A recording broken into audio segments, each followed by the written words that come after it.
I'm delighted really to give reflections on how the interaction between Chris, Holland and Kathryne Kelsey with the MKA family. They have been invaluable members.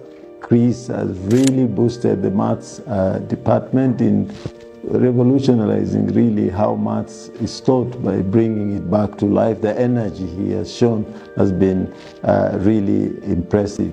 Kathryne, on the other hand, we work very closely in biology, and she's increased the enrollment at IGCSE, students opting for biology because of our practical approach. She's always carrying specimens around to do demonstrations. She's really boosted the scientific method in terms of teaching. So the students have been challenged through her initiatives to think of problems, plan how to investigate them, look at different variables, and really she is a passionate biologist. So really they have been great members of the team, and we wish them well. We hope to keep in touch through the online space.